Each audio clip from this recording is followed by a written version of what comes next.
राजस्थान में बीजेपी ने वसुंधरा को मुख्यमंत्री नहीं बनाया तो इन नामों पर हो सकता है विचार। राजस्थान में बीजेपी ने चुनावी रण जीत लिया। 199 सीटों में हुए मतदान में बीजेपी ने 115 सीटों पर जीत मिली है, यानी कि बीजेपी ने स्पष्ट बहुमत हासिल कर लिया। कांग्रेस को 69 सीटों पर जीत मिली है। कांग्रेस के मौजूद मुख्यमंत्री अशोक गहलोत ने हार मान ली है और उन्होंने राज्यपाल को अपना इस्तीफा सौंप दिया है। कहा जा रहा है कि राजस्थान में बीजेपी की चुनावी जीत में इसके दिग्गज नेताओं की खामी भूमिका रही है। हालांकि बीजेपी ने किसी को भी सीएम चेहरा बनाकर चुनाव नहीं लड़ा, इसलिए अब ये सवाल काफी अहम हो गया है कि आखिर मुख्यमंत्री की कुर्सी पर कौन बैठेगा। वसुंधरा राजे की दावेदारी कितनी मजबूत। राजस्थान में 2 बार मुख्यमंत्री रह चुकी वसुंधरा राजे सिंधिया के बारे में कहा जा रहा है कि वह अब आला कमान की पसंद नहीं है, इसलिए ये सवाल उठ रहा है कि वो नहीं तो कौन। वसुंधरा राजे ने पूरे चुनाव में राज्य के उन नेताओं में से एक हैं जिन्होंने अपनी सीट से बाहर जाकर बीजेपी के उम्मीदवारों के लिए प्रचार किया।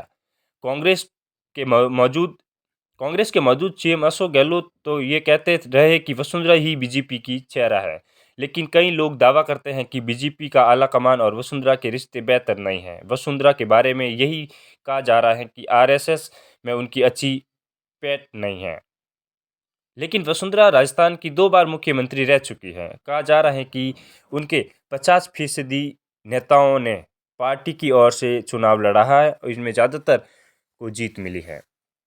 विशेषज्ञों का कहना है कि वसुंधरा अगर 50 विधायकों का समर्थन जुटा लेती हैं तो बीजेपी आलाकमान उन्हें दरकिनार नहीं कर सकती। लेकिन वरिष्ठ पत्रकार और राजनीतिक विशेषज्ञ शरद गुप्ता का कहना है कि बीजेपी आलाकमान वसुंधरा को सीएम नहीं बनाना चाहेगी। वह कहते हैं कि वसुंधरा राजे ने बीजेपी के आलाकमान में उनके रिश्ते अच्छे नहीं हैं। बीजेपी मध्य प्रदेश के शिवराज सिंह चौहान, छत्तीसगढ़ के रमन सिंह को नहीं बदलेगी, लेकिन राजस्थान में वसुंधरा को आने नहीं देना चाहेगी। कहा जा रहा है कि वसुंधरा राजे के 30 समर्थक निर्दलीय उम्मीदवार के तौर पर उतरे हुए थे। इस बार चुनाव में 8 निर्दलीय उम्मीदवारों को जीत मिली है। कहा जा रहा है कि अशोक गहलोत और वसुंधरा राजे दोनों ने बागी उम्मीदवार खड़े किए थे।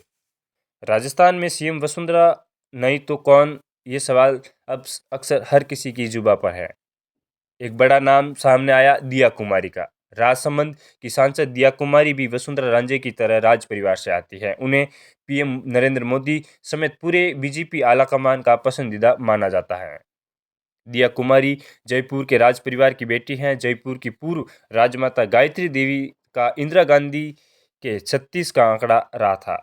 उनकी मां पद्मिनी देवी और पिता भवानी सिंह नामी होटल कारोबारी थे। दिया कुमारी दिल्ली और लंदन के बेहतरीन स्कूलों में पढ़ी हैं। वे जयपुर की सिटी पैलेस में रहती हैं और आमेर के ऐतिहासिक जयगढ़ किले, महाराजा सवाई मानसिंह द्वितीय म्यूजियम ट्रस्ट और कई स्कूलों का संचालन करती हैं। राजस्थान के वरिष्ठ पत्रकार त्रिभुवन के मुताबिक 10 सितंबर 2013 के जिस दिन दिया कुमारी ने बीजेपी की सदस्यता ली थी, उस दिन जयपुर में गुजरात के तत्कालीन मुख्यमंत्री और वर्तमान प्रधानमंत्री नरेंद्र मोदी रैली कर रहे थे। उस दिन बीजेपी के राष्ट्रीय अध्यक्ष के तौर पर राजनाथ सिंह भी रैली में थे। उनके मुताबिक साल 2013 में उन्होंने जयपुर के बजाय सवाई माधोपुर विधानसभा सीट से चुनाव में उतारा गया। उन्होंने बीजेपी से तब बागी हुए डॉक्टर करोड़ीलाल मीणा को हराया। उस साल दिया का सवाई माधोपुर से टिकट चौंकाने वाला था। दिया कुमारी को दूसरी बार चौंकाते हुए राजसमंद लोकसभा सीट पर भेजा गया, जिसमें हल्दीघाटी का इलाका आता है, जहां कभी जयपुर राज परिवार के राजा मानसिंह अकबर के सेनापति के तौर पर महाराणा प्रताप को हराने के लिए गए थे। त्रिभुवन के मुताबिक पार्टी एक वरिष्ठ और पुराने नेता बताते हैं, लेकिन वे भी मुख्यमंत्री का चेहरा हो सकते हैं, क्योंकि महारानी को राजकुमारी से रिप्लेक्स करना कहीं मुफीद रहेगा। एक बड़ा नाम और भी सामने आया, बाबा बालकनाथ। क्या राजस्थान के योगी आदित्यनाथ बनेंगे? इस सभी के बीच बाबा बालकनाथ राजस्थान के एक नए चेहरे के रूप में देखने को मिल रहे हैं। योगी आदित्यनाथ की तरह लोग उन्हें देखना पसंद करते हैं। अलवर जिले के तिजारा सीट पर बीजेपी उम्मीदवार रोहतक स्थित अस्थल बोहर नाथ आश्रम के महंत बोहर मठ के 8वें महंत प्रदेश के योगी आदित्यनाथ की तरह देखा जा रहा है। माना है कि बीजेपी आलाकमान उन्हें राजस्थान की सीएम की कुर्सी दे सकते हैं। उनका सीएम के दावेदार के तौर पर तेजी से उभरा है। बाबा बालकनाथ ओबीसी यादव, उनके पिता सुभाष यादव नीमराना के बाबा खेतानाथ आश्रम में सेवा करते थे। इसमें बाबा बालकनाथ के अंदर काफ़ी पहले से योगी बनने की और रुझान दिखने को लगे थे। बाबा बालकनाथ यहाँ कांग्रेस के इमरान खान के खिलाफ मैदान में थे और इस सीट पर खुद यूपी के सीएम आदित्यनाथ योगी ने प्रचार किया था। यहीं पर उन्होंने भारत के कट्टरपंथियों को हमास के हुए इजराइल के पक्ष में बयान दिया था। बाबा बालकनाथ अलवर लोकसभा सीट पर भारी बहुमत से जीत चुके हैं। त्रिभुवन कहते हैं कि बाबा बालकनाथ यादव व मूल ओबीसी की जाति के हैं। जाट, बिश्नोई, सिख आदि उच्च ओबीसी के वृक्ष वंचित ओबीसी का प्रतिनिधित्व करती हैं। उन सभी पर कोई आरोप प्रत्यारोप नहीं है। वे विवादों से परे हैं, विनम्र हैं, लेकिन धार्मिक कट्टरता की राजनीति में इसलिए आसानी से फिट होते हैं कि मेवों में उनका संघर्ष लगातार हो रहा है। शरद गुप्ता कहते हैं कि बीजेपी चौंकाने में विश्वास करती है। बीजेपी के लोग दिया कुमारी का नाम ले रहे हैं, लेकिन बाबा बालकनाथ मजबूत दावेदार नजर आ रहे हैं। वो कहते हैं कि पहला कारण ये है कि योगी की तरह न तो उनके कोई आगे है न कोई पीछे है। योगी, मोदी, बाबा बालकनाथ तीनों ही ऐसे हैं जो पारिवारिक संबंधों से तवज्जो नहीं देते हैं। बाबा बालकनाथ उसी नाथ संप्रदाय के हैं, योगी आदित्यनाथ से नाता रखते हैं।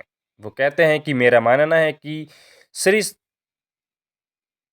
वो कहते हैं कि मेरा मानना है कि अगर नाथ संप्रदाय के किसी संत के लिए किसी को यहाँ तक वसुंधरा को भी उनके नाम पर ऐतराज़ नहीं है। दिया कुमारी और राठौड़ के सीएम बनाए जाए तो वसुंधरा को ऐतराज़ हो सकता है, लेकिन बाबा बालकनाथ को लेकर वो विरोध नहीं कर पाएगी, क्योंकि वसुंधरा राजे खुद भक्त के तौर पर पेश करती रही है।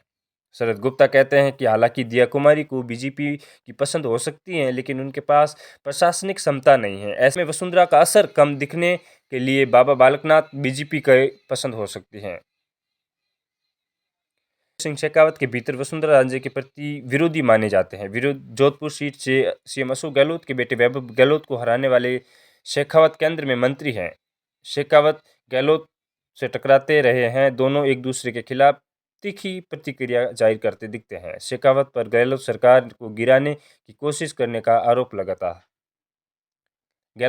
शेखावत उस समय विवादों में आए जब उनके कांग्रेस नेता भंवरलाल शर्मा के साथ कथित ऑडियो सीडी क्लिप प्रकरण काफ़ी चर्चा में रहा। इसके बाद विधायक विशेंद्र सिंह और शेखावत की बातचीत होने का दावा किया गया था। राजस्थान की सबसे हॉट सीट कही जाने वाली जोधपुर लोकसभा सीट मुख्यमंत्री अशोक गहलोत के गढ़ कहे जाने वाले क्षेत्र में कांग्रेस को पटखनी देने वाले गजेंद्र सिंह शेखावत केंद्र में कैबिनेट मंत्री हैं। लोगों का मानना है कि सियासत में बहुत महत्वाकांक्षी माना जाता है और बकौल एक प्रेषक उन पर सबसे बड़े पद की इल्ज़ाम पिछली वसुंधरा राजे सरकार के समय से ही है। वो कहते हैं कि वसुंधरा राजे ने उन्हें तिल भर भी हाथ नहीं धरने दिया। उस समय भले ही वे नाकाम हो गए, लेकिन नाउम्मीद कभी नहीं हुए। वे गाहे बगाए राजधानी की और प्रदेश में बाकी हिस्सों में डेरा डालते रहे हैं। शेखावत सीएम बनाए जा सकते हैं क्योंकि वो चुनावों में काफ़ी सक्रिय रहे हैं। खुद को एक मजबूत दावेदार के तौर पर पेश करने में हिचक नहीं रहे हैं। वे एक स्वाभिमानिक नाम हैं।